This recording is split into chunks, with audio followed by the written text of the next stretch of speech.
Saúdo Vossas Excelências, senhores ministro-presidente Flávio Dino, senhor ministro relator Alexandre de Moraes, senhora ministra Carmen Lúcia, senhor ministro Cristiano Zanin, senhores advogados, senhores presentes. As questões preliminares suscitadas pelas defesas já foram superadas ao longo do processo. Não foram formuladas questões que possam impedir a análise de fundo da acusação. Sobre o mérito, o julgamento da ação penal 2668 tornou incontroversa a materialidade dos fatos expostos na denúncia, bem assim o seu enquadramento legal. O recente julgamento da ação penal 2694 reforçou essa compreensão. Nas duas oportunidades, a existência dos crimes foi verificada e proclamada por esta turma. Foi reconhecida a cadeia dos fatos expostos na denúncia, que perfaz, compreendida a complexidade dos acontecimentos sequenciados, as figuras da organização criminosa armada, tentativa de abolição violenta do Estado Democrático de Direito, tentativa de golpe de Estado, dano qualificado contra o patrimônio da União e deterioração do patrimônio tombado. As investigações escancaram a declarada disposição homicida e brutal da organização criminosa, que para isso se articulou e se lançou a providências executórias devidamente armada. Repare-se no teor das mensagens enviadas pelo réu Vladimir Matos Soares, sistematizadas no ofício 1840-432, nos autos, de que todos os denunciados puderam conhecer. Vladimir é o policial federal infiltrado na equipe de segurança do então presidente eleito, mancomunado para, na linguagem do grupo, neutralizá-lo. As palavras do acusado confirmam toda a dinâmica delitiva retratada na denúncia. No dia 2 de janeiro de 2023, em conversa com o contato Luciano Mendonça Diniz, o réu declarou: "Eu fiz, eu ia, nós fazíamos parte, né? De uma equipe de operações especiais que estava pronta para defender o presidente e com poder de fogo elevado, para empurrar quem viesse à frente. Entendeu, velho? A gente estava pronto para... Só que aí o presidente, esperávamos só o ok do presidente, uma canetada para a gente agir." Vladimir prosseguiu dizendo: "O presidente deu para trás, porque na véspera que a gente ia agir, o presidente foi traído dentro do Exército. Os generais foram lá e deram a última forma e disseram que não iam mais apoiar ele. Ou seja, na realidade, o PT pagou para eles, comprou esses generais." O acusado confirma, como dito na imputação, que a ruptura institucional posta em marcha somente não aconteceu pela resistência dos comandos do Exército e da Aeronáutica. Na continuação do áudio, o réu confessou o ímpeto e potencial destrutivo da organização criminosa. Atente-se para o que ele reconhece. A gente ia empurrar meio mundo de gente, pô. Matar meio mundo de gente. Estava nem aí já, cara. O empurrar aí na primeira frase significa matar, como a frase seguinte deixa bem claro. Vladimir Matos Soares acentuou que a posse do novo presidente eleito nem sequer havia sido preparada, porque diz: "Nós não íamos deixar." Disse mais: "Os generais se venderam ao PT no último momento, que a gente ia tomar tudo. Entende? E, Lu, a gente ia com muita vontade. A gente ia empurrar meio mundo de gente, matar meio mundo de gente. Estava nem aí." O Alexandre de Moraes realmente tinha que ter tido a cabeça cortada quando ele impediu de o presidente colocar um diretor da Polícia Federal, o Ramagem. Tinha que ter cortado a cabeça dele, era ali. Você está entendendo? Mas não fez. Foi frouxo. O próprio MRE, velho, os caras não entendiam, não se prepararam para a posse. Porque não ia ter posse, cara. Nós não íamos deixar. Mas aconteceu. E Bolsonaro faltou pulso para dizer: não tem general, tem coronel. Vamos com os coronéis, porque a tropa toda queria. Toda, 100%. Só os generais que não deixavam. Em outro trecho da conversa, com o mesmo interlocutor, Vladimir Matos Soares declarou: "A gente estava preparado para isso, inclusive, para ir prender o Alexandre de Moraes. Eu ia estar na equipe. Ele não poupa palavras de baixo calão para descrever o destino que reservava ao eminente ministro. O cenário que estava promovido era de aberta violência. Essas palavras do agente posto à cola do presidente então eleito, de novo deixam claro que os eventos narrados na denúncia correspondem integralmente à realidade dos fenômenos. Bem posta, mais uma vez, a premissa sobre a materialidade do crime, não menos certo é verificar que os denunciados neste processo aderiram aos propósitos ilícitos da organização criminosa e contribuíram para os eventos penalmente relevantes em apreço. Numa organização criminosa, os seus integrantes respondem pelos ilícitos por ela cometidos, uma vez comprovada a prática, por cada um, de ações concretas e dolosamente dirigidas aos fins buscados pelo grupo. Mesmo as condutas distantes cronologicamente são alcançadas pelas ações praticadas por outros integrantes, uma vez dirigidas à mesma finalidade. Assim entendeu esta turma no julgamento da ação penal 2668. Foi citada e seguida a doutrina de Roxin, no sentido de que a demonstração do auxílio não exige que o meio oferecido pelo auxiliador seja efetivamente utilizado na execução do delito, mas que propicie uma contribuição relevante para o incremento da chance de sucesso da empreitada criminosa. Assim também é a doutrina especializada citada pela acusação naquele outro feito. Diz: a contribuição favorecedora de um determinado membro, que pode ter sido feita de forma genérica para a organização e com bastante antecedência, é atualizada e concretizada pela organização no momento da execução, por parte de outro ou outros membros, de um ou vários atos criminosos determinados. Os membros esporadicamente ativos podem responder pelos crimes concretos em que se projete, direta e imediatamente, a sua ação favorecedora. Os membros institucionalmente ativos podem responder com autoria ou participação em qualquer um dos crimes concretos cometidos no âmbito da organização e que correspondam aos fins da organização. Os réus processados nesta ação penal foram responsáveis por ações táticas da organização criminosa. É evidente a contribuição decisiva que proporcionaram para a caracterização dos crimes denunciados. Integrantes deste núcleo pressionaram agressivamente o alto comando do Exército a ultimar o golpe de Estado. Puseram autoridades públicas na mira de medidas letais e se dispuseram a congregar forças militares terrestres ao serviço dos intentos criminosos. É significativo notar que os integrantes deste núcleo tinham ciência de que a narrativa da fraude eleitoral, que era difundida para tentar apoio popular ao golpe, não procedia.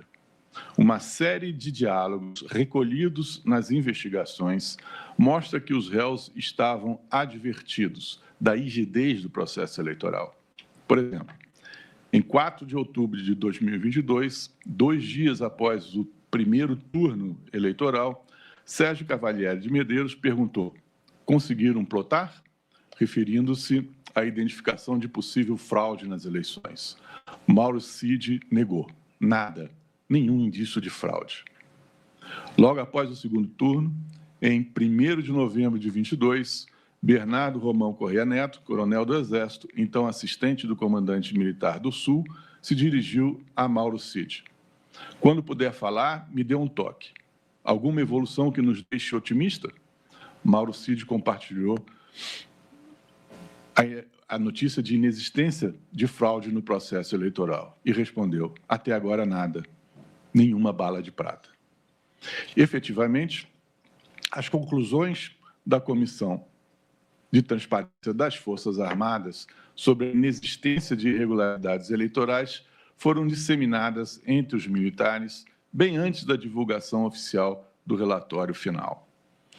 Diálogos entre Mauro Cid e o seu pai, logo após o primeiro turno das eleições, nos dias 4 e 5 de outubro de 2022, evidenciaram a notoriedade da questão no meio castrense.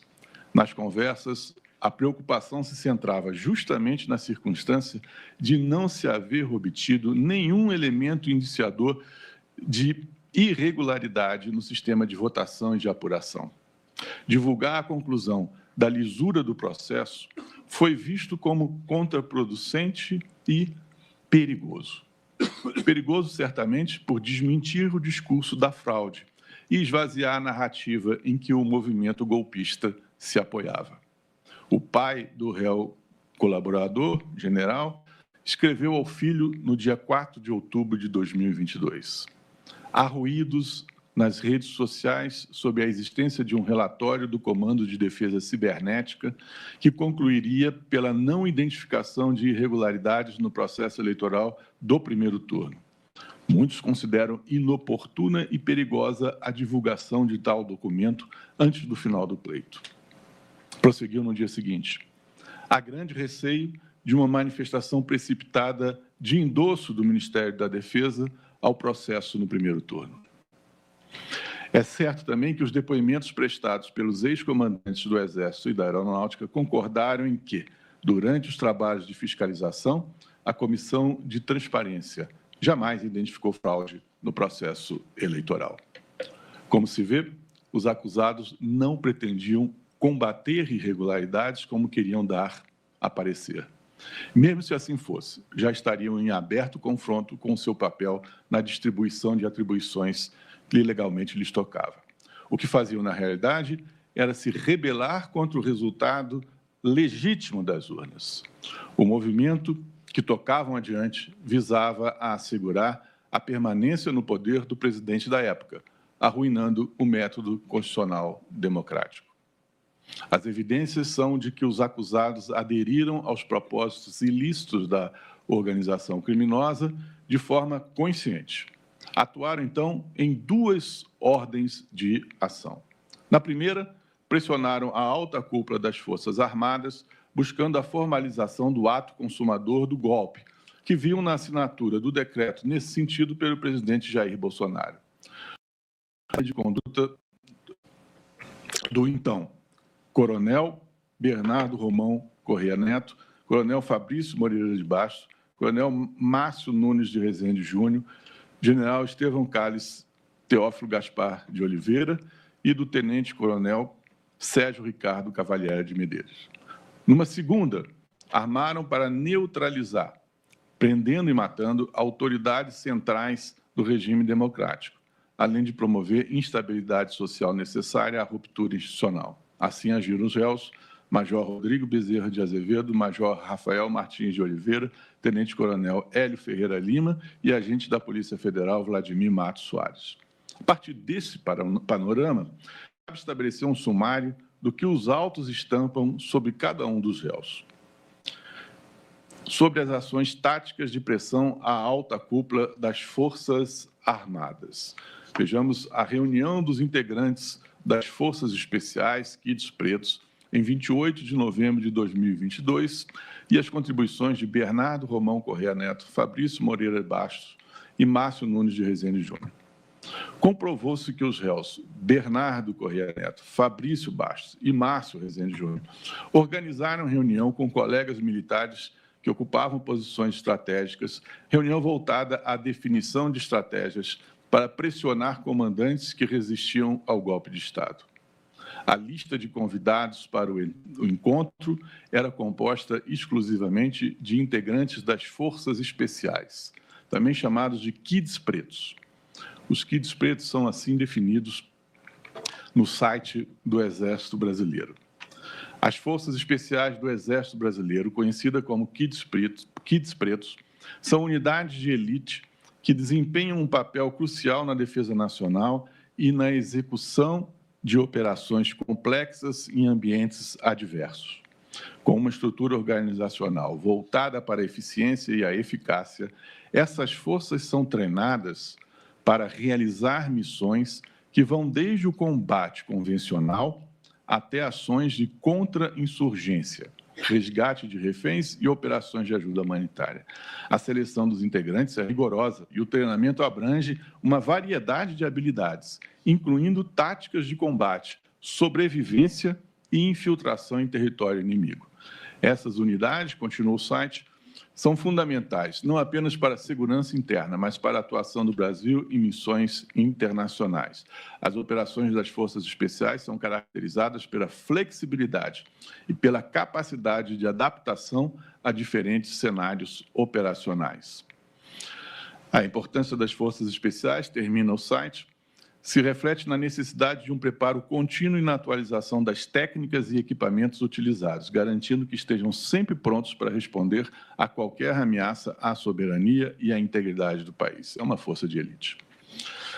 A reunião de membros dessa força de elite, com conhecimentos técnicos de estratégia, se deu em 28 de novembro de 2022, e o seu objetivo era o de conspirar contra os mecanismos democráticos de sucessão no poder.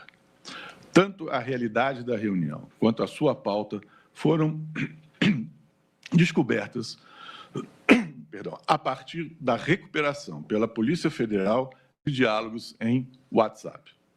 No dia 26 de novembro de 2022, às 12 horas e 48 minutos, Bernardo Corrêa Neto enviou a seguinte mensagem ao coronel Fabrício Moreira de Bastos: resolvi tomar uma iniciativa e conto com o apoio do Newton para isso. Reunir alguns FE, Forças Especiais, em funções chaves para termos uma conversa sobre como podemos influenciar positivamente nossos chefes. Para isso, vamos fazer uma reunião em Brasília. O coronel Fabrício Bastos, que atuava no Centro de Inteligência do Exército como analista da Divisão de Inteligência, realizando avaliações de cenário nacional para o assessoramento do gabinete do comandante do Exército, prontamente aderiu à proposta com um bora.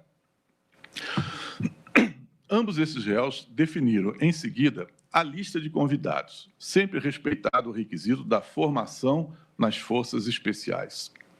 O nome de Márcio Nunes de Rezende Júnior foi lembrado. À época, o coronel Márcio Rezende atuava no Estado-Maior do Exército, sob as ordens de Walter Stumpf, que notoriamente repudiava o intento golpista.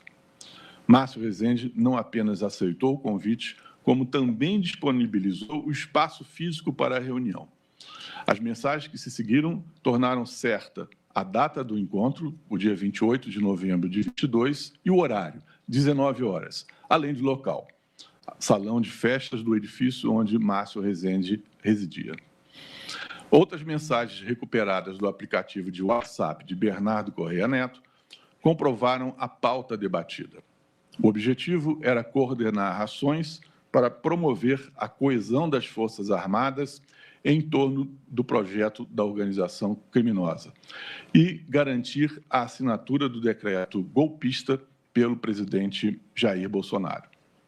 Durante a reunião, os acusados usaram o aplicativo WhatsApp como bloco de notas.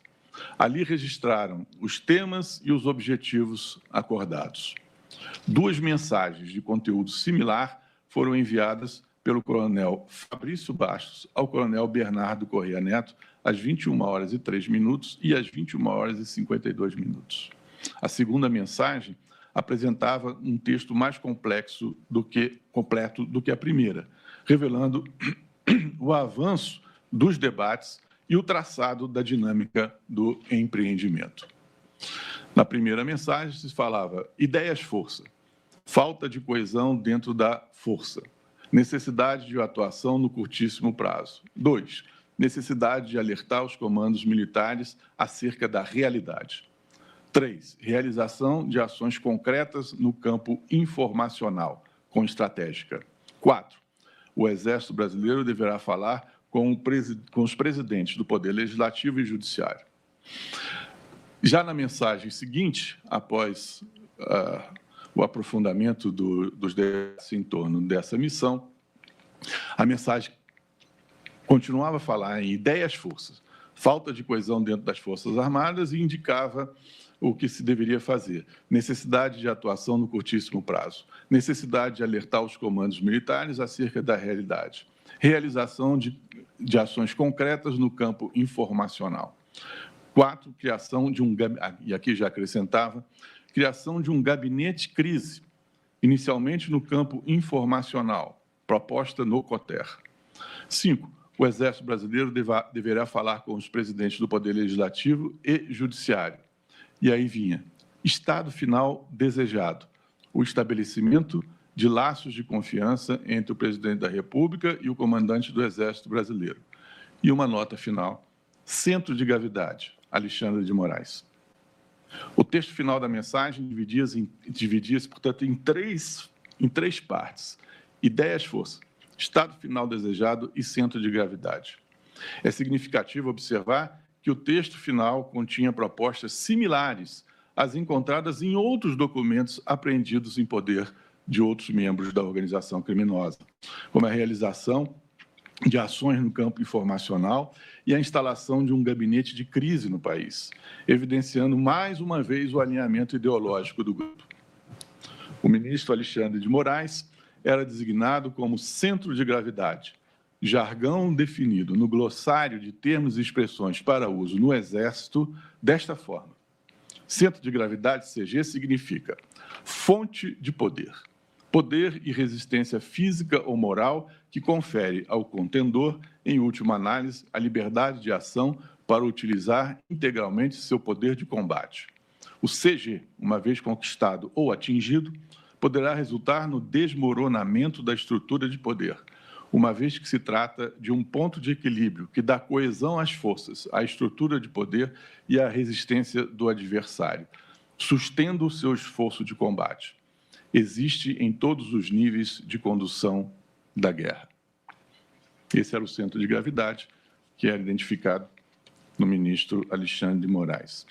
A escolha de um integrante do Poder Judiciário como centro de gravidade é perfeitamente consentânea com a perspectiva que guiava os acusados. Eles se viam em guerra contra a estrutura democrática. Uma guerra que exigia o uso da violência típica dessas circunstâncias de conflagração. Em suas defesas, os acusados alegaram que a reunião do dia 28 de novembro de 2022 não passou de um encontro informal entre amigos, sem pauta definida. Dos autos subtrai verossimilhança à alegação. O que se tinha era uma reunião de militares de alta patente, especialmente treinados para ações extraordinárias, que concatenavam ações de cunho militar, dirigidos à manutenção do poder do presidente da República da época, sem embargo do resultado eleitoral adverso. A explicação de que alguns amigos se encontraram para singelos fins recreativos se desautoriza diante das provas do que foi efetivamente tratado e decidido na ocasião, com seriedade e minúcias. Foi efetuado o registro escrito da temática abordada, das medidas a serem adotadas e até de órgãos a serem formados para pôr em funcionamento o governo alternativo que engendravam. Definitivamente, se a hipótese não raiasse a irrisão, seria assustador para a democracia supor que militares de alta patente, especializados em estratégias disruptivas de forças adversas, considerassem ser uma distração corriqueira dos seus sarais o passatempo de gizar pormenorizadamente manobras de tomada de poder por meios heterodoxos, valendo-se da força das armas, com planejamento inscrito em esquemas gráficos de compromissos de cada qual e de outros militares a serem cooptados. Sobretudo, uma assim fantasiosa e improvável caracterização do encontro perde qualquer crédito, mesmo diante do mais cândido e do mais benevolente dos ouvintes, quando confrontada com o restante dos acontecimentos históricos. A reunião torna-se, diferentemente, parte crucial dos desdobramentos da trama do golpe, já assim certificado por esta Corte. A reunião foi idealizada com antecedência. Foi animada pelo intuito de acertar táticas entre esses prestigiados FEs para obter a adesão dos chefes maiores da arma ao movimento insurrecionista. Daí a referência ao objetivo de, cito, reunir alguns FE em funções-chave para termos uma conversa sobre como podemos influenciar nossos chefes. Todas as comunicações encontradas pelas investigações atestaram que o que se pretendia, o que seria como eles dizem, positivo, era a ruptura institucional. Os participantes do encontro não se juntaram ali para celebrar vínculos de amizade. Reuniram-se em função das posições estratégicas que detinham, na qualidade de assistentes de comandantes, a quem endereçariam os seus esforços de persuasão para integrarem o movimento golpista. A dinâmica da reunião demonstra a aplicação de métodos táticos, destampando o caráter estratégico da reunião. Os réus seguiram um roteiro parametrizado para atuação ilícita. Identificaram o cenário que dificultava o êxito do golpe, na falta de coesão dentro das forças, e dispuseram sobre os tipos de diligências que se impunham. Os tópicos previstos nas mensagens que os réus procuraram contemporizar nos seus depoimentos judiciais são em si mesmos inaceitáveis, por aberrantes da elevada vocação democrática que o Constituinte confiou ao Exército Brasileiro. Configurou-se nessa reunião etapa da ruptura do regime constitucional, inserida de modo saliente no processo da tentativa de golpe de Estado. Outro tópico, a elaboração da Carta ao Comandante do Exército Brasileiro. Vejamos as contribuições de Sérgio Cavalieri, Bernardo Corrêa Neto, Fabrício Bastos e Márcio Nunes de Rezende. O encontro do dia 28 de novembro de 2022 comprovadamente abordou uma segunda temática. Ali se concatenou uma carta ao comandante do Exército, carta dos oficiais superiores da ativa do Exército Brasileiro. Tratava-se de instrumento de pressão sobre o alto comando do Exército, expositiva da disposição insurrecionista das tropas, com conclamação à liderança para a consumação dos propósitos sediciosos. Mensagens de WhatsApp revelaram que os réus, ao mesmo tempo em que organizavam a reunião, já analisavam o esboço do documento que seria referendado no encontro. No dia 28 de novembro de 2022, às 11h41, Corrêa Neto enviou a Fabrício Bastos a carta, evidenciando que o documento já se encontrava em construção. A análise dos aparelhos celulares apreendidos com Sérgio Cavalieri, Ronald de Araújo e a nova perícia realizada no telefone de Mauro Cid confirmam a preparação prévia do arquivo. Comprovou-se que Sérgio Cavalieri foi um dos primeiros acionados por Mauro Cid para a iniciativa. Em 26 de novembro, 2 dias antes da reunião, ao tomar conhecimento da ideia, Sérgio Cavalieri indagou a Mauro Cid. 01 sabe disso? Se referindo ao presidente da República. E foi respondido positivamente. Sabe. Sérgio Cavalieri, portanto, quis se assegurar que o presidente Bolsonaro sabia da proposta manifestamente golpista, a ele associando o seu beneplácito. A resposta do réu foi positiva. Os diálogos que se seguiram confirmaram que Cavalieri acompanhou a evolução do documento, inclusive a estratégia de divulgá-lo ao grande público, tudo para elevar a pressão sobre o alto comando do Exército. No dia 28 de novembro de 2022, Cavalieri afirmou a Ronald de Araújo que o documento, diz ele, logicamente, e aí entre aspas, acidentalmente, iria vazar. Iria vazar para que ganhasse impulso o movimento. Fez alusão a Paulo Renato de Oliveira Figueiredo Filho, então integrante de programas de rádio e TV exibidos pela emissora Jovem Pan, um influenciador com grande capacidade de penetração no meio castrense. O objetivo era inserir os comandantes resistentes ao golpe na máquina de amplificação de ataques pessoais, a fim de que cedessem à pressão pela ruptura institucional. Os acusados buscavam estabelecer um cenário de coesão dentro do Exército sob a necessidade da intervenção armada, em que os dissidentes seriam retratados como covardes desertores, insensíveis ao que queriam fazer crer que seria o bem da pátria. Os resistentes, por isso, haveriam de ser merecedores de repúdio pessoal e objeto de ataques diretos e potencializados insidiosamente pelos meios multiplicadores do mundo virtual. Ainda no dia 28, Às 11h08, o coronel Correia Neto também revelou estar ciente da estratégia do grupo. Na ocasião, enviou mensagem a Mauro Cid para que assistisse ao programa Pingo nos Is, da emissora Jovem Pan, afirmando que os militares seriam exibidos à execração. Referindo-se aos militares do topo da escala de comando, ele disse: assista o Pingo nos Is hoje.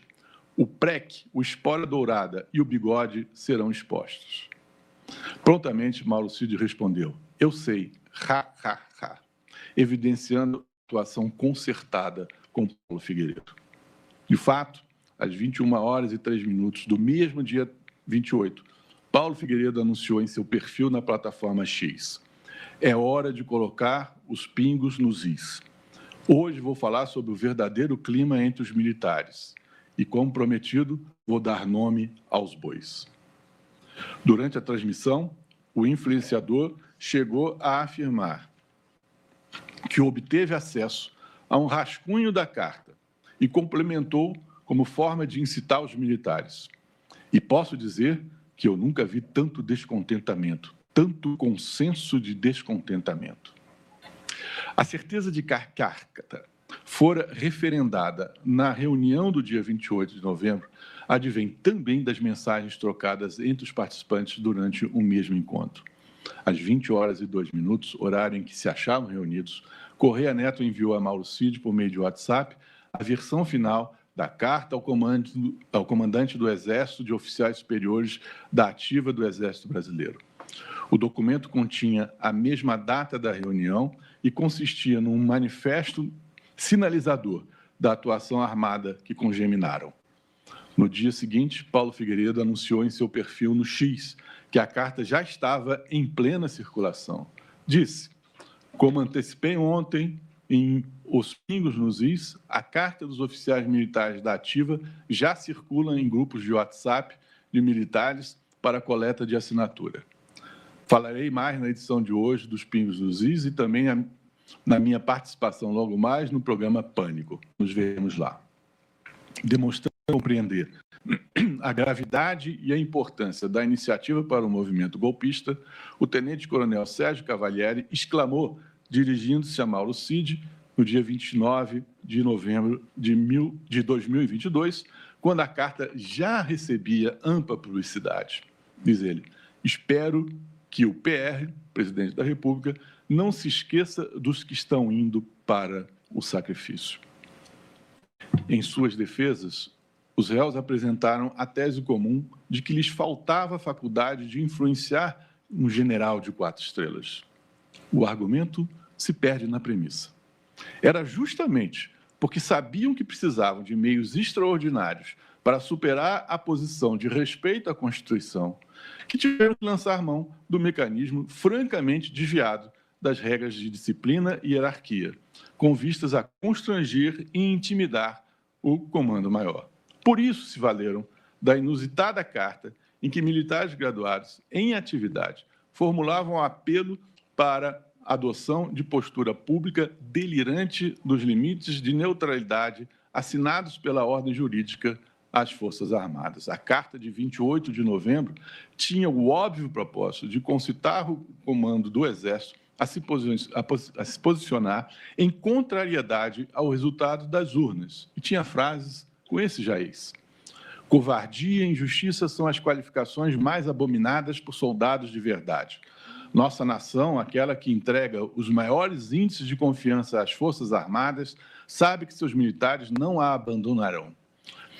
Lutaremos sem temor pela pátria amada, até que rebrilhe a glória e refulja a vitória.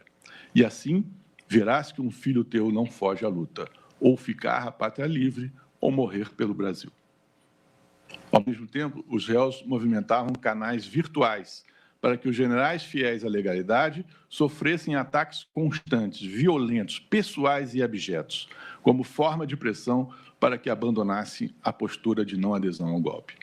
Os acusados acompanharam até o final da empreitada delitiva o desenrolar de suas ações, aguardando e esperando uma mudança de posicionamento dos comandantes das Forças Armadas mediante a tática de persuasão que traçaram, fiando-se na estratégia de promover quadro de convulsão social. Em 14 de dezembro de 2022, por exemplo, Correia Neto demonstrou conhecer a reunião ocorrida no Ministério da Defesa em que o plano de golpe foi exposto aos comandantes das forças. Perguntou a Mauro Cid se o general Freire Gomes havia mantido a sua recusa. Sérgio Cavalieri também seguiu acompanhando de perto os passos da organização criminosa. Em 16 de dezembro de 22, chegou a incentivar medidas ainda mais radicais, sobretudo diante da adesão do comandante da Marinha. Em diálogo com o interlocutor Gustavo Gomes, disse: teremos que cortar algumas cabeças, então. Assine logo, deixe rolar, deixe o povo saber quem são os traidores. É só partir com os fuzileiros. No dia 20 de dezembro, tornou a falar dos comandantes legalistas. Nossos líderes, formados naquela escola de prostitutas, por escolherem um lado, o seu lado pessoal, em detrimento do povo.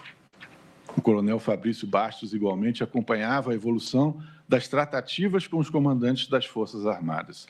Em 21 de dezembro de 22, acreditava na ruptura institucional, porque o movimento para isso estava ainda em curso.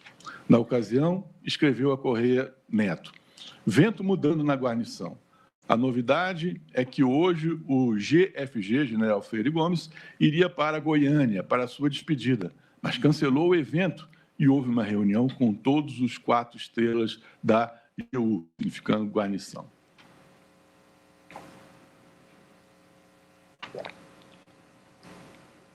Márcio Rezende, por sua vez, mostrava que mesmo depois da posse do presidente Luiz Inácio Lula da Silva, permanecia a movimentação pelo golpe. Em 4 de janeiro de 23, afirmou no grupo de WhatsApp DOS, coordenado por Mauro Cid. Márcio Rezende: se Bolsonaro acionar o 142, fazia menção ao artigo da Constituição indevidamente interpretado, não haverá general que segure as tropas. Ou participa ou pede para sair.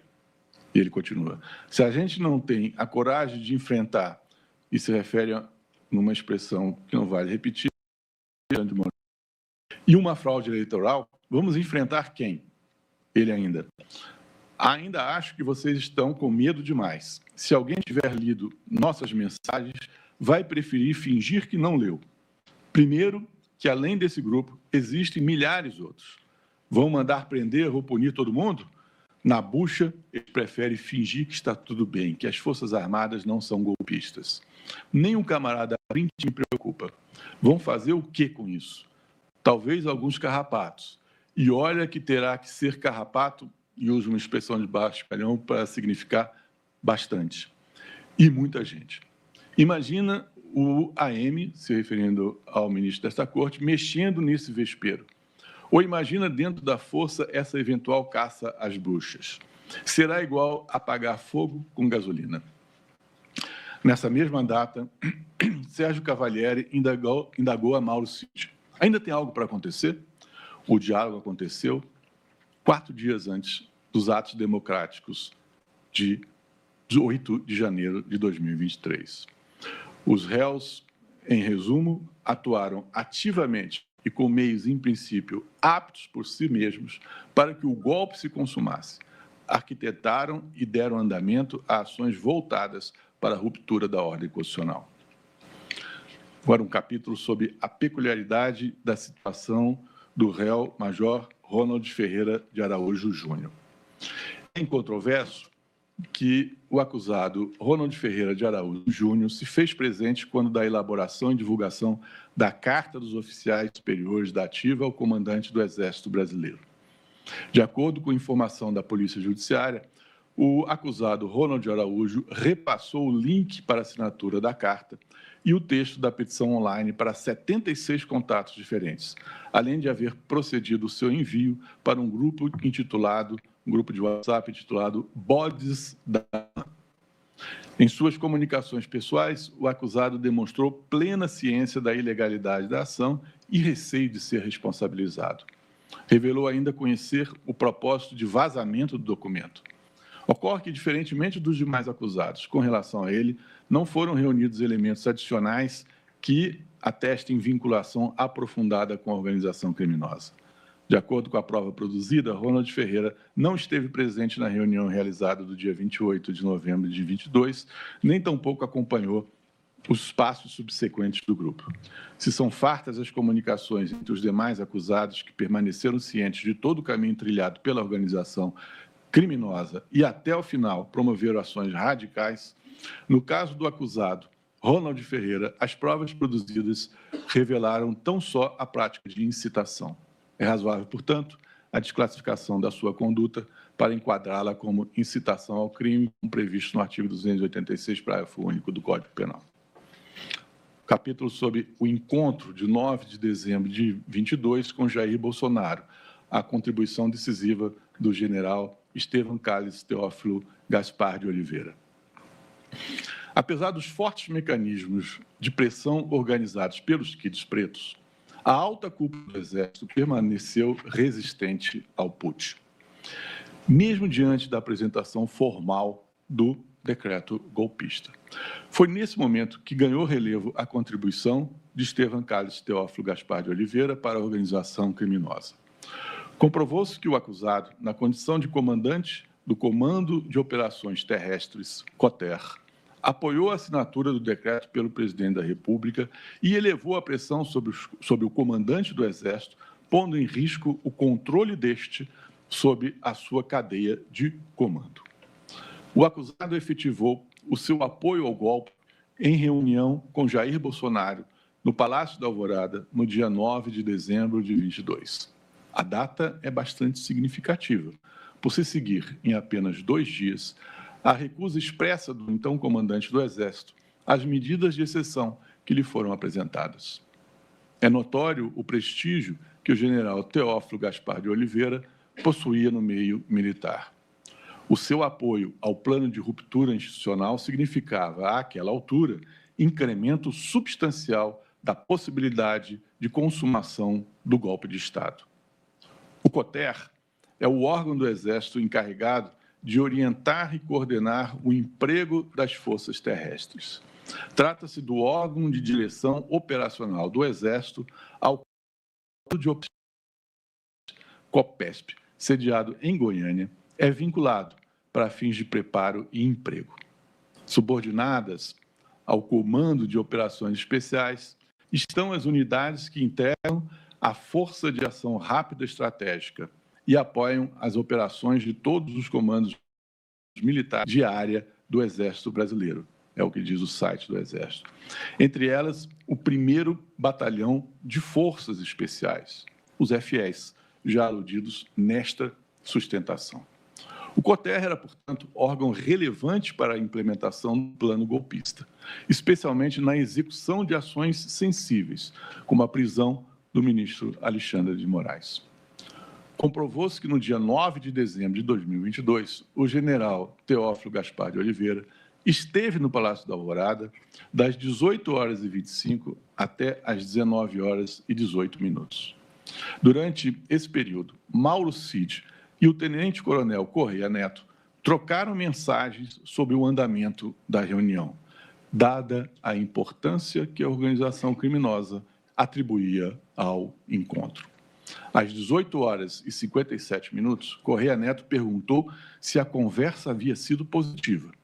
Em resposta, Mauro Cid informou que o encontro não havia ainda terminado e disse: mas ele quer fazer, desde que o PR, presidente da República, assine. Confirmou que o general Teófilo Gaspar de Oliveira se comprometera a implementar as medidas necessárias para a consumação da ruptura institucional caso o decreto de formalização do golpe fosse assinado por Jair Bolsonaro. O réu colaborador, à semelhança das declarações que prestou em sede policial, confirmou perante o Supremo Tribunal Federal que o ex-presidente exibiu a minuta do decreto golpista ao general Teófilo, que aceitou executar as medidas desde que o presidente assinasse o documento. Esclareceu que essa informação lhe fora repassada ao término da reunião, pelo próprio general Teófilo. Questionado sucessivamente pela defesa do acusado, o colaborador reiterou com segurança que ouviu do próprio réu Estevão Teófilo a sua adesão ao intento golpista. As informações do réu colaborador não constituem meio de persuasão isolado no caderno de provas. Ela se conforta em fatos bem assentados e os ilumina de sentido, tais o encontro com o presidente da República e os diálogos mantidos à época, referidos e documentados nos autos. Mauro Cid esclareceu o papel crucial de Estevão Teófilo na execução das medidas de ruptura aprovadas pela organização criminosa, declarando que todo mundo dizia que o general Teófilo seria o general que tomaria a iniciativa, que por ordem do presidente faria alguma coisa. O engajamento do comandante do Coter à insurreição não pode ser minimizado. O seu alinhamento à proposta de sublevação, em contraste com a resistência demonstrada por outros integrantes da cúpula militar, representava aval estratégico de grande valor operacional e também simbólico para o Levante. A acusação aqui também merece prosperar.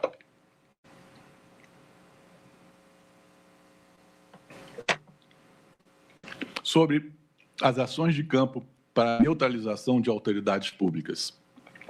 As contribuições do Major Rodrigo Bezerra de Azevedo, do Major Rafael Martins de Oliveira, do Tenente-Coronel Hélio Ferreira Lima e do agente da Polícia Federal Vladimir Matos Soares. Os acusados, Rodrigo Bezerra de Azevedo, Rafael Martins de Oliveira e Hélio Ferreira Lima, militares identificados como as Forças Especiais, bem como Vladimir Matos Soares, agente de polícia da Polícia Federal, foram os responsáveis pelas iniciativas mais violentas da organização criminosa. A partir dos seus conhecimentos táticos especiais, aderiram à organização criminosa, assumindo a tarefa de neutralizar violentamente autoridades centrais do regime democrático e tomando a si o trabalho conexo de propiciar o caos social, acontecimentos imaginados como úteis para a consumação do golpe. Agiram afinados com o fim de garantir a decretação de medidas excepcionais e de implementá-las. Foram identificadas contribuições dos acusados no planejamento das ações, na captação de recursos para as ações de reconhecimento e monitoramento, culminando na deflagração da operação de neutralização em 15 de dezembro de 2022, que denominaram de Copa 2022. O passo a passo pode ser assim sintetizado. Em primeiro lugar, planejamento tático das ações. Arquivo, desenho, operação Luneta. Autoria confirmada em juízo de Hélio Ferreira Lima. A ideia de neutralizar autoridades públicas foi documentada pela organização criminosa mais de uma vez. Para fins desta ação penal, merece realce a planilha intitulada Desenho Op Luneta, de autoria do acusado tenente-coronel Hélio Ferreira Lima. O documento minudenciava as etapas de concretização do golpe de Estado. O planejamento tático desenvolvido pelo réu foi apresentado de forma detalhada nas alegações finais. Para o momento, vale ressaltar que o documento elegia como uma de suas metas de ação neutralizar a capacidade de atuação do ministro AM, referindo-se ao ministro do Supremo Tribunal Federal, Alexandre de Moraes. O documento também previa a prisão dos envolvidos em supostas irregularidades nas eleições, verificadas nas eleições de 2022. Dentre eles, dizem eles, pessoas consideradas geradoras de instabilidades, indicadas como integrantes do Supremo Tribunal Federal. O documento criado por Hélio Ferreira Lima desenhava exatamente o itinerário de providências da organização criminosa no seu atentado contra as instituições democráticas. O acusado registrou, entre outras ações realizadas ou intentadas, as campanhas de desinformação levadas a cabo pelo grupo, a assinatura de decreto pelo presidente da República, a prisão de autoridades públicas, a criação de um gabinete de crise e a necessidade de neutralização do ministro Alexandre de Moraes. O arquivo Desenho Operação Luneta é prova irrefutável do relevante papel exercido pelo acusado na organização criminosa, prestando auxílio para a arquitetura das ações ilícitas do grupo. É inquestionável a sua autoria do documento. O próprio acusado confessou em juízo. Não impressiona que o arquivo obtido apresentasse nos metadados datas de criação e modificação posteriores ao período dos crimes. Esses dados se referiam à inclusão do arquivo no pendrive encontrado. Importa ter presente que o próprio réu afirmou que criou o documento exatamente na época dos fatos que são imputados. Em seu interrogatório, informou que elaborou a planilha Desenho Operação Luneta no período em que as Forças Armadas participavam da Comissão de Transparência Eleitoral. Declarou com surpreendente naturalidade que agiu no exercício de suas funções, uma vez que lhe cabia antecipar possíveis cenários preocupantes, como o da fraude eleitoral. É ocioso salientar que o arquivo não pode ser qualificado, como quis o réu, como produto de atividade normal e esperada da inteligência do Exército. O documento traçava plano subversivo que atribuía às Forças Armadas, e em particular ao Exército, funções absolutamente inconciliáveis com o traçado constitucional vigente. A Constituição, em seu artigo 142, consigna que as Forças Armadas se destinam à defesa da pátria, à garantia dos poderes constitucionais e, por iniciativa deles, da lei e da ordem. A ninguém é dado supor que incumbe às Forças Armadas intervir violentamente para depor autoridades legitimamente investidas nos seus cargos. Muito menos é crível ou aceitável que um oficial do Exército, bem treinado, experiente e de alta patente, agisse em alegada boa-fé sob uma tão disparatada premissa. Mais ainda, como firmado em juízo, já se sabia no meio militar não ter havido fraude eleitoral, e isso era sabido muito antes da divulgação do relatório final da Comissão de Transparência. O próprio acusado, em mais de um diálogo com Mauro Cid, foi informado expressamente de que, transcrevo, não teve nada, nada que você pudesse dizer, olha, teve movimento, né? Diferente aqui nesse sistema aqui. São palavras do Mauro Cid. Ninguém ainda chegou com uma coisa que fale, que consiga abrir uma investigação. Continua. A gente tem um cara infiltrado em tudo quanto é lugar, monitorando e passando para a gente as informações. Nessas conversas, Hélio Ferreira Lima evidenciou que o seu objetivo era o da ruptura da ordem democrática, independentemente da existência de fraude. Daí dizer, evocando o presidente da época, eu sei que tentaram levar até o fim sem quebra institucional, mas foi tudo fora da lei do lado de lá. Chega, irmão. O povo está onde ele, o presidente Bolsonaro, pediu. Ele, o presidente Bolsonaro, prometeu, Cid. O certo é que, a não ser por um desejo desesperado de encontrar um pretexto para falar em fraude, nada indicava, nem remotamente, cenário desse tipo. A organização criminosa, aí incluído o acusado, sabia da inexistência da irregularidade eleitoral. Hélio Ferreira Lima, não obstante, participou ativamente da materialização, no mês de novembro de 2022, das ações de campo voltadas à corrosão do Estado Democrático de Direito. No ponto, deve-se ter por irrelevante a documentação apresentada recentemente pela defesa de Hélio, que lhe quis, com otimismo inconsistente data vênia, conferir status de álibi irrefutável. A defesa juntou provas de que o réu se encontrava fora de Brasília no período de dezembro de 2022 a janeiro de 2023. Isso, contudo, em nada influi negativamente sobre a procedência da imputação que lhe foi feita na denúncia. Continua seguro que o acusado contribuiu para o planejamento tático da organização criminosa. Ele é o autor, confesso, da planilha Desenho Op Luneta. Ele buscou financiamento para as ações de neutralização, participando da reunião de 12 de novembro de 2022, que vai ser referida a seguir. Ele atuou ainda nas primeiras ações de monitoramento em novembro de 2022. Tudo isso se deu antes do período em que, segundo arguiu, se encontrava fora de Brasília. Não há o que afaste a sua responsabilidade pelas condutas que lhe são atribuídas.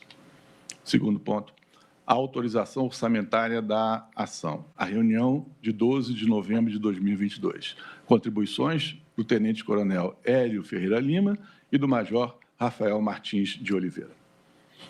Esta turma já assentou a avaliação de que a reunião realizada no dia 12 de novembro de 2022, na residência do general Walter Souza Braga Neto, constituiu, na realidade, momento sensível e relevante para a tentativa de golpe. No encontro, foi apresentado o plano de neutralização de autoridades públicas com homicídios e prisões.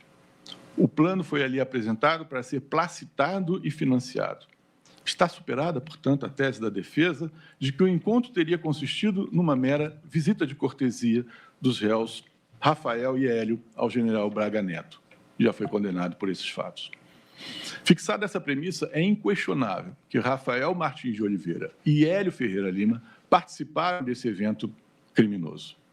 Em sua colaboração, Mauro Cid relatou que partiu deles, Rafael e Hélio, a ideia do encontro com o general Braga Neto.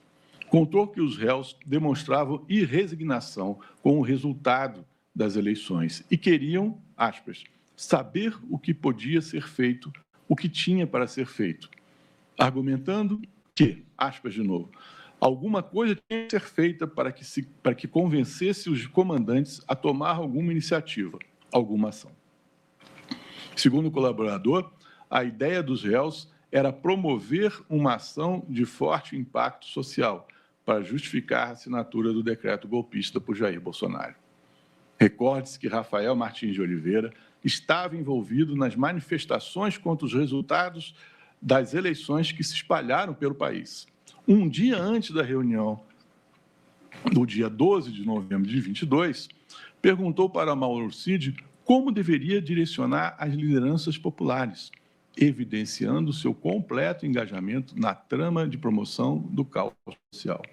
Em troca de mensagens eletrônicas realizada em 11 de novembro de 22, o réu indagou a Mauro Cid. Aí, o pessoal está querendo a orientação correta da manifestação. A pedida é ir para o Congresso Nacional e Supremo Tribunal Federal? As Forças Armadas vão garantir a permanência lá? Perguntas recebidas, indicando que eram perguntas que ele recebia dos grupos espalhados pelo país. O réu colaborador, então, respondeu: CN, ICR e STF, Congresso Nacional e Supremo Tribunal Federal, vão. As alegações finais apresentaram diversas interações com os acusados que conferem abono pleno ao relato do colaborador, que, portanto, não é avulso nos autos. A cronologia das mensagens e o teor das conversas confirmaram o agendamento prévio da reunião de novembro, o endereço escolhido e a conexão do encontro com o plano Punhal Verde-Amarelo. Em 8 de novembro de 22, Mauro Cid enviou a mensagem a Rafael de Oliveira solicitando: rascunhe alguma coisa. Em resposta, Rafael Martins escreveu: fica tranquilo, está sendo feito. Logo no dia seguinte, Mário Fernandes imprimiu o documento Punhal Verde e Amarelo no Palácio do Planalto, dirigindo-se em seguida ao Palácio da Alvorada para a apresentação do plano a Jair Bolsonaro, em horário coincidente com a presença de Mauro César Barbosa Cid no local. Em 10 de novembro de 22, no dia imediatamente posterior à apresentação do plano Punhal Verde e Amarelo, Rafael de Oliveira perguntou a Mauro Cid: receberam bem a possibilidade? Aí, a ideia é fazer uma visita amanhã. Tarde, noite, selva. Em 14 de novembro de 22, 2 dias após a reunião, Rafael de Oliveira indagou a Mauro Cid: alguma novidade? E acrescentou: vibração máxima, recurso zero. Mauro Cid pede, então, que ele faça uma estimativa do valor. No dia 15 de novembro de 22, Rafael Martins de Oliveira enviou a Mauro Cid documento intitulado Copa 2022, protegido por senha, e indagou: como está por aí? Estou com as necessidades iniciais. E acrescentou: aquele valor de 100 mil se encaixa nessa estimativa. Ainda também no mês de novembro, iniciaram-se as ações de monitoramento do ministro Alexandre de Moraes e do presidente Luiz Inácio Lula da Silva, exatamente os alvos previstos no plano Punhal verde, amarelo. Na ação derradeira de neutralização, deflagrada no dia 15 de dezembro de 22, identificou-se a atuação de 6 militares, igualmente nos moldes previstos no plano punhal verde-amarelo. Anote-se que Rafael Martins de Oliveira esteve na área do Palácio do Planalto em 6 de dezembro de 22, em horário coincidente com Mauro Cid, e que logo após as ações de monitoramento das autoridades públicas se tornaram mais intensas. Nesse dia, às 18 horas e 9 minutos, Mário Fernandes imprimiu novamente o plano punhal verde-amarelo no Palácio do Planalto, dessa vez em 3 cópias. Registros de extratos de herbe confirmam a presença de Mauro César Barbosa Cid, Rafael Martins de Oliveira e Jair Messias Bolsonaro no Palácio do Planalto em horário coincidente. A vinculação entre a reunião do dia 6 de dezembro e as ações de 22 e as ações táticas de neutralização de autoridades públicas reforça-se pelo fato de, logo no dia seguinte, em 7 de dezembro de 22, Rafael de Oliveira haver adquirido um dos aparelhos celulares que viria a ser utilizado na operação clandestina Copa 22. A compra fora realizada em espécie, em nome da mulher do réu e em loja próxima à residência do casal em Goiânia. Aproximava-se o momento da deflagração da operação. Próximo tópico: início das ações de campo. Ações de reconhecimento e monitoramento de autoridades. As contribuições de Rafael de Oliveira, Hélio Lima e Vladimir Soares. Foram obtidos extratos de herbe dos celulares dos denunciados. Para quem não sabe, herbe é a sigla para Estação Rádio Base, que é a infraestrutura, torres, antenas, usadas pelas operadoras de telefonia celular para conectar os aparelhos móveis à rede. Essas estações, elas cobrem uma área específica e são responsáveis por transmitir e receber os sinais para ligações e transmissão de dados. Esses extratos registram que, entre os dias 21 e 23 de novembro de 22, Rafael Martins de Oliveira e Hélio Ferreira Lima se dirigiram de Goiânia para as localidades de Brasília frequentadas pelo ministro Alexandre de Moraes, como a sua residência e o próprio Supremo Tribunal Federal. O objetivo era o de realizar um mapeamento dos locais em que haveriam de atuar. Todo o deslocamento realizado pelos réus foi descrito de forma minuciosa nas alegações finais. Após as primeiras ações de reconhecimento, Rafael Martins também solicitou a Mauro Cid informações atualizadas do paradeiro do ministro Alexandre de Moraes, conforme informado pelo réu colaborador em juízo. O réu colaborador confirmou em juízo que o primeiro monitoramento levado a efeito nos dias compreendidos entre 12 e 16 de dezembro constituía a execução da Operação Punhal Verde-Amarelo, para a qual havia sido contatado o major Rafael Martins de Oliveira. Com relação ao presidente Luiz Inácio Lula da Silva, as ações se iniciaram pouco tempo depois. O histórico de conexões de Hélio Ferreira Lima revelou a sua presença nas proximidades do Hotel Meliá, local de hospedagem do presidente, entre os dias 25 e 26 de novembro de 22. A monitoração a seguir foi prosseguida por Vladimir Matos Soares, agente da Polícia Federal que integrava a equipe de segurança do presidente eleito. Dele partiram informações sensíveis, fornecidas para os outros integrantes da organização criminosa, sobre a equipe de segurança do presidente eleito. Ao compartilhar os dados, Vladimir ressaltou: eu e minha equipe estamos com todo o equipamento pronto para ir ajudar a defender o Palácio e o presidente. Basta a canetada sair. As suas palavras radicais, citadas no início desta sustentação, tornam indiscutível que o réu conhecia a finalidade das informações que compartilhava e que acompanhava de perto todas as movimentações da organização criminosa.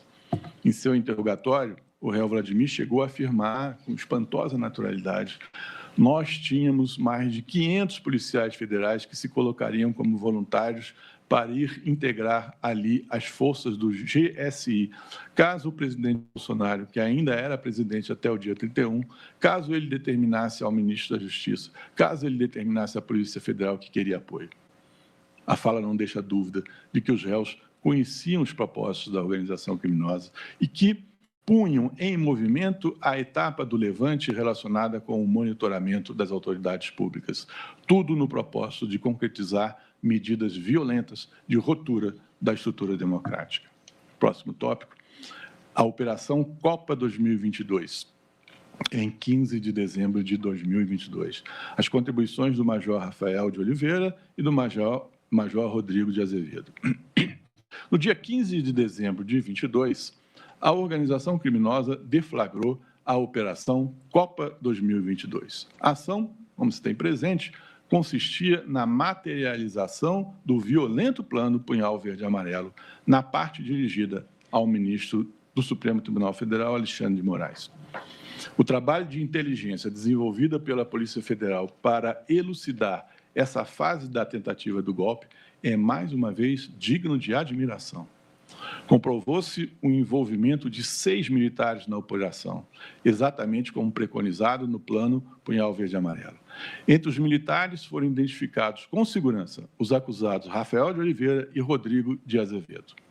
Extratos de herbes, deslocamento de veículos oficiais e particulares, registros de recarga de aparelhos celulares e de comunicações eletrônicas permitiram a descoberta das ações criminosas.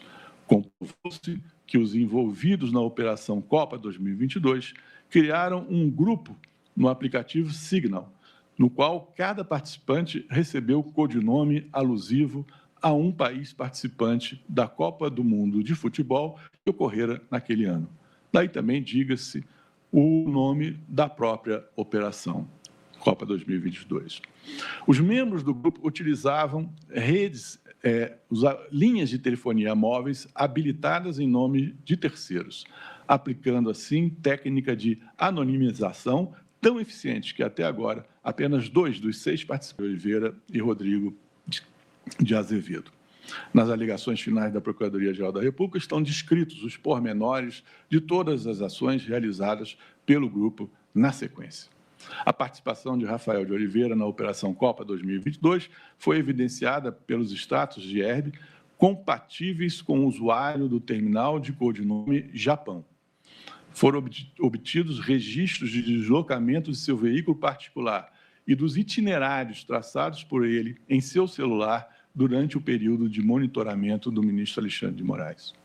Foi possível a extração do seu aparelho celular de diálogos entre o réu e os demais codinomes aparecidos no grupo do Signal. Foram encontrados em sua posse textos sobre a metodologia empregada para o uso de telefones em nome de terceiros aleatórios e sobre procedimentos de anonimização. No que concerne a Rodrigo de Azevedo, a sua participação na Operação Copa 2022 foi descoberta pelo fato de o aparelho de e-mail e o terminal telefônico utilizado pelo agente de codinome Brasil terem se conectado em 26 de dezembro de 2022 a antenas próximas à residência de Rodrigo de Azevedo. Além disso, o prefixo telefônico cadastrado em nome de Rodrigo foram utilizados no dia 29 de dezembro de 2022 em aparelho com o mesmo e-mail utilizado em 15 de dezembro de 2022 pelo codinome Brasil, havendo ainda conexão à antena na residência de Rodrigo. Recorde-se que, conforme indicado na denúncia, o terminal vinculado ao codinome Áustria apresentou registros de conexão bastante similares aos de Rodrigo Bezerra, em 8 de dezembro de 2022, e que durante a Operação Copa 2022, segundo os dados obtidos, Áustria e Brasil atuaram em dupla. Do mesmo modo, o aparelho de e-mail vinculado ao codinome Brasil recebeu, em 29 de dezembro, chip de número que se conectou à antena compatível com a mesma região de conexão do telefone pessoal do réu, nas proximidades da sua residência. Outra linha inserida no mesmo aparelho, em 4 de janeiro de 2023, registrou igualmente em seu primeiro uso conexão à antena situada nas proximidades da residência do réu, novamente coincidindo com os registros de herb de seu telefone pessoal. Por fim, a linha foi utilizada 2 vezes em 23 para a realização de chamadas à instituição financeira Nubank, com herb de conexão vizinha ao batalhão de ações de comando onde o réu estava lotado. Sobre o teor das chamadas à instituição financeira, o banco informou que havia sido que o que se tratara fora de conta pertencente a Giliar Hockenberg dos Santos. A descoberta mostra que o réu corriqueiramente cadastrava linhas telefônicas e abria contas bancárias, valendo-se de técnica de anonimização. Não bastasse isso, o mesmo número de telefone utilizado para contatar a instituição financeira no banco se encontrava gravado no aplicativo Signal, de Mário Fernandes, associado ao contato Giliar, revelando que havia compartilhamento com Mário Fernandes, até mesmo dos codinomes utilizados por Rodrigo. Rodrigo de Azevedo também fazia parte do grupo no aplicativo WhatsApp denominado DOS, administrado por Mauro Cid e composto por membros das Forças Especiais. Dia 30 de dezembro de 2022, quando Jair Messias Bolsonaro deixou o país, Rodrigo Bezerra de Azevedo declarou aos colegas: rapaziada, esse grupo aqui, para mim, perdeu a finalidade. Deixo aqui um abraço para a FE de verdade, que fizeram o que podiam para honrar o próprio nome e as forças especiais. Qualquer coisa, estou no privado. Força! Todos os supostos álibis apresentados por Rodrigo foram afastados de forma detida nas alegações finais. Nenhum deles foi capaz de desmentir a sua participação na operação nos dias e horas descritos na denúncia, nem sequer de gerar dúvida razoável a esse respeito. A Operação Copa 2022, que já estava em realização, foi interrompida quando houve a confirmação de que o comando do Exército não havia aderido ao golpe de Estado. Essa cessação, dada por circunstâncias alheias à vontade dos réus, que já estavam em campo, que já estavam, portanto, pondo em execução essa etapa do golpe, não ofusca a gravidade do episódio. Evidenciou-se a disposição da organização criminosa de praticar crimes de imensurável impacto, colocando à prova a estabilidade do país em prol do seu projeto de poder. Diante desses fundamentos resumidos para fins de exposição oral, a Procuradoria-Geral da República reitera o pedido de condenação dos réus pelos crimes indicados na denúncia. Abre exceção apenas para o réu Ronald Ferreira de Araújo Júnior, em relação a quem requer a desclassificação da conduta para enquadrá-la como incitação ao crime na forma do artigo 286, parágrafo único do Código Penal, facultando-lhe a negociação dos benefícios penais